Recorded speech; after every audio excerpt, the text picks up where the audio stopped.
Ukur mengabdi Mataram. Hari itu tampak pasukan pengawal kerajaan Mataram bersiaga. Mereka bersenjata lengkap, tidak ada seorang pun tersenyum. Mereka berdiri tegak membisu bagaikan tiang yang tidak bergerak. Mereka berjaga di setiap pintu masuk ke istana kerajaan Mataram. Baik alun-alun utara maupun alun-alun selatan dijaga ketat. Orang yang biasanya berlalu lalang hilir mudik melalui jalan itu tidak diizinkan lewat. Mereka harus lewat jalan lain. Keadaan seperti itu bagi penduduk setempat sudah dianggap biasa. Mereka sudah maklum, tentulah pembesar kerajaan sedang mengadakan pertemuan penting. Oleh karena itu, tidak ada seorang pun yang menggeretu atau mengomel. Memang pada hari itu Sultan Agung Raja Mataram yang termasyhur namanya itu sedang mengadakan pertemuan penting dengan pembesar kerajaan. Pertemuan itu diadakan sebulan sekali. Sultan Agung ini mengetahui kemajuan yang telah dicapai di kerajaan itu dalam bulan itu. Orang demi seorang pembesar kerajaan melaporkan kemajuan dalam bidangnya masing-masing. Misalnya, bidang pertanian, perdagangan, agama, kesenian, dan keamanan. Sultan Agung sangat gembira mendengar laporan para pembesar negara. Apalagi dalam laporan dinyatakan kemajuan yang dicapai dalam segala bidang meningkat. Berarti mereka telah melaksanakan tugas seperti yang diarahkannya. Namun, suasana pertemuan itu tiba-tiba terganggu oleh suara ribut dan hingar-bingar. Sultan dengan segera memerintahkan kepada pasukan pengawal untuk melihat kejadian di luar. Coba, segera lihat di luar. Mengapa mereka ribut? Apakah mereka tidak tahu di sini ada pertemuan penting? Siap, Baginda. Jawab kepala pasukan pengawal. Dengan berlari-lari, ia menuju ke tempat jadian. Di luar ia melihat ada seorang anak muda dikepung pasukan pengawal. Minggir! Teriak kepala pasukan. Hei, ini ada apa? Ribut-ribut tidak karuan, tidak kenal waktu, tidak kenal tempat. Apakah kalian sudah tidak mengenal tata tertib keprajuritan? Atau kalian sudah ingin berhenti sebagai prajurit? Bukankah kalian tahu hari ini Baginda Sultan sedang mengadakan pertemuan penting? Kami tahu, Pak. Tetapi anak muda ini yang menjadi biang keributan. Jawab salah seorang prajurit pengawal sambil menunjuk anak muda yang mereka kepung. Coba jelaskan, mengapa anak muda ini yang kalian anggap biang keributan?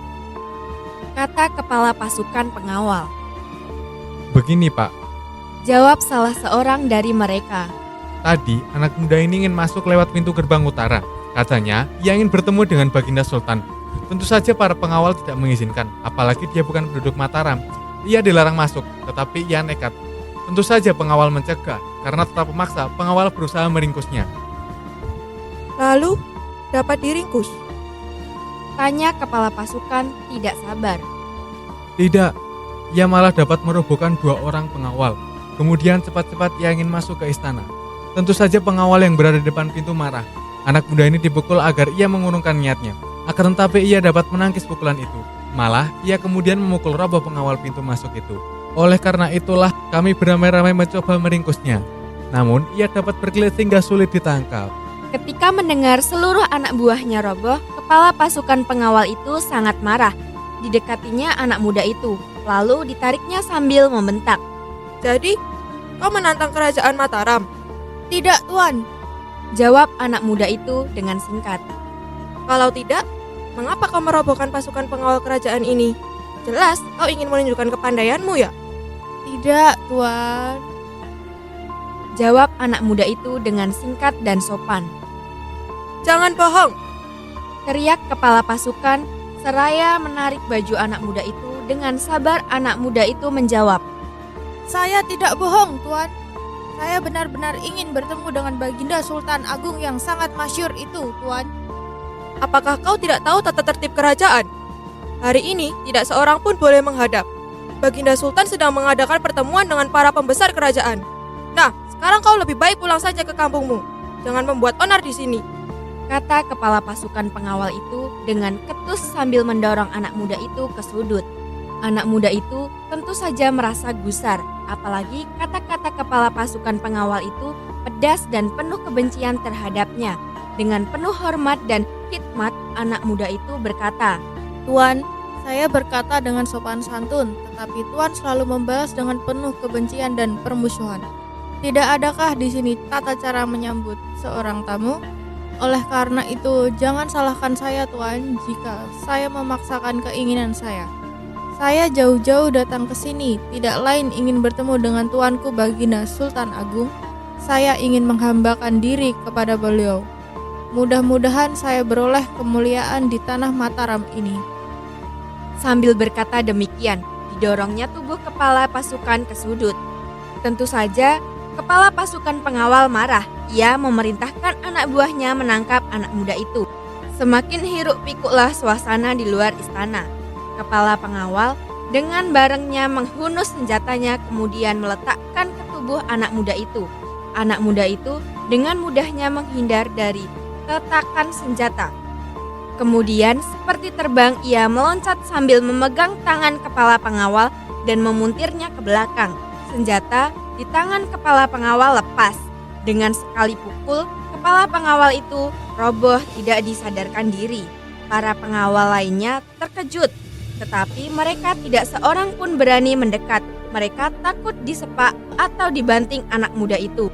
Sultan yang mengutus kepala pengawal itu sudah tidak sadar lagi. Di luar, keributan semakin menjadi-jadi. Kepala pengawal yang diutus belum juga kembali. Oleh karena itu, ia memerintahkan senapati utama untuk melerai keributan itu. Dengan sigapnya, senapati melaksanakan perintah sultan. Lalu, ia mendatangi tempat keributan itu. Di luar dijumpainya kepala pasukan pengawal tergeletak tidak sadarkan diri.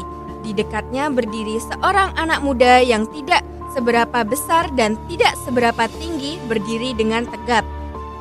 Raut mukanya tidak menunjukkan orang pongah atau sombong. Setelah berbicara dengan para pengawal dan juga dengan anak muda tadi, senapati itu membawa anak muda itu ke hadapan Sultan Agung. Segala sesuatu yang terjadi di luar dilaporkannya kepada Sultan Agung.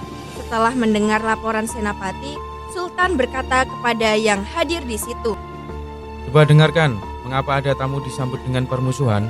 Bukankah tamu harus disambut dengan muka manis dan perkataan yang lemah lembut? Bukankah hal seperti itu sudah diajarkan oleh orang tua kita? kata-kata Sultan itu bagaikan pedang yang menancap di hulu hati mereka. Yang hadir dalam persidangan itu menundukkan kepala. Mereka semua malu, ya malu semalu-malunya, karena mereka yang mengatakan adalah raja yang menjadi junjungan mereka, raja yang segala tingkah lakunya menjadi contoh mereka. Kemudian Sultan Agung menyuruh anak muda maju mendekat. Dengan sopannya anak muda maju sambil menyembah. Maafkan saya, Baginda Sultan, saya terlalu lancang masuk ke istana karena saya ingin sekali berjumpa dengan tuanku. Katanya, Kau tidak bersalah anak muda. Kau seorang pemuda yang penuh tekad membaja. Pemuda yang berkemauan keras tidak mau mundur meski harus menghadapi berbagai halangan. Aku senang kepada anak muda seperti kau. Aku ingin menjadikan kau seorang prajurit tangguh. Namun untuk menjadi prajurit tidaklah mudah. Oleh karena itu, aku ingin sekali mengetahui latar belakang kehidupanmu terlebih dahulu. Tentunya engkau tidak keberatan, bukan? tanya Sultan dengan ramahnya kepada anak muda itu. Anak muda yang ditanya dengan penuh keramahan itu semakin mengerti dan bertambah yakin bahwa Sultan Agung benar-benar Raja Agung dan bijaksana. Dengan segera ia menjawab, Daulat Baginda Sultan, saya yang hina ini bertekad ingin mengabdi kepada Baginda Sultan karena saya memikul amanat dari kakek saya bahwa saya hendaklah berbakti di tanah Mataram. Saya sendiri lahir di desa Ukur, di tanah Pasundan. Perjalanan yang jauh dari desa Ukur ke sini adalah karena amanat kakek saya itu. Perjalanan saya kemari tidak cukup 30 hari. Dengan tekad itu saya ingin menghamba kepada Baginda Sultan. Sultan sendiri yakin bahwa pemuda yang ada di hadapannya bukan pemuda turunan sembarangan. Oleh karena itu, ia meminta kepada anak muda untuk menuturkan riwayat yang sesungguhnya. Kemudian, anak muda itu menuturkan segala sesuatu yang berhubungan dengan kehidupannya. Dia menceritakan kakeknya yang sudah pernah menghamba pada kerajaan Pajajaran. Kemudian, kakeknya itu bermukim di daerah Purworejo. Kakeknya termasuk prajurit yang dipilih tanding dan tidak pernah untuk menyerah terhadap musuhnya. Sultan mendengarkan cerita anak muda itu dengan penuh perhatian. Pantas, kalau demikian kakeknya prajurit tangguh kerajaan Pajajaran. Tidak salah kalau menurunkan cucu yang tangguh pula. Tentulah seperti paribasan air cucuran atap, jatuhnya ke pelimbahan juga. Kata Sultan dalam hati. Baiklah kalau demikian. Kata Sultan kepada anak muda tadi. Pengabdianmu terhadap kerajaan Mataram aku terima. Mulai hari ini engkau diterima sebagai prajurit Mataram. Yang akan menggembleng kau adalah Senapati Rangganata. Engkau akan diajari ilmu keprajuritan. Ketika anak muda tadi mendengar bahwa ia diterima sebagai prajurit Mataram, bukan main gembiranya. Ia menghormat berkali-kali kepada Sultan Agung sebagai tanda terima kasih yang tidak terhingga. Sultan Agung kemudian berkata kepada Senapati Rangganata, Senapati, didiklah anak muda ini menjadi prajurit yang tangguh. Prajurit yang tahan terhadap tempaan godaan dan panasnya matahari. Daulat, Tuanku Baginda Sultan, saya akan melaksanakan perintah Tuanku dengan sebaik-baiknya. jawab Senapati Rangganata. Setelah pertemuan itu usai, anak muda yang berasal dari Ukur itu diajak Senapati Rangganata ke asrama prajurit.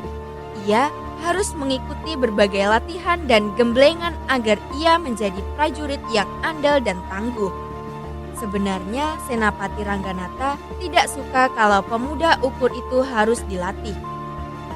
Apalagi Senapati telah menjatuhkan martabat prajurit Mataram. Oleh karena itulah, ia mengajari ilmu keprajuritan. Setelah ilmu menyerang atau ilmu menangkis tidak sepenuh hati. Meskipun demikian, pemuda Ukur sabar tawakal.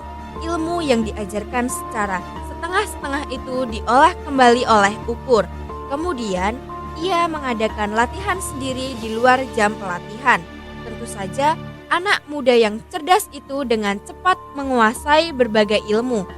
Dalam pelatihan, ia dapat menundukkan hampir semua prajurit. Pelatihnya juga dikalahkannya. Dalam waktu 4 bulan, pemuda Ukur telah menguasai berbagai ilmu, seperti ilmu banding, tameng, pedang, panah, tombak, anggar, dan naik kuda sambil membawa senjata. Kemajuan pemuda Ukur dalam ilmu keprajuritan tidak dikuasai oleh Rangganata. Rangganata lebih suka kalau Ukur tidak bisa menggunakan senjata atau terjatuh dari kuda. Pangeran Dipati Ukur, proyek penerbitan buku sastra Indonesia dan daerah Jakarta, tahun 1991 sampai 1992. Departemen Pendidikan dan Kebudayaan Pusat Pembinaan dan Pengembangan Bahasa. Pemimpin proyek Dr. Nafron Haschim, Bendahara proyek Suwanda, Sekretaris proyek Dr. Andes Farid Hadi, Staf proyek Cipto Digiarto, Sujatmo Warno, ISBN 97945923410.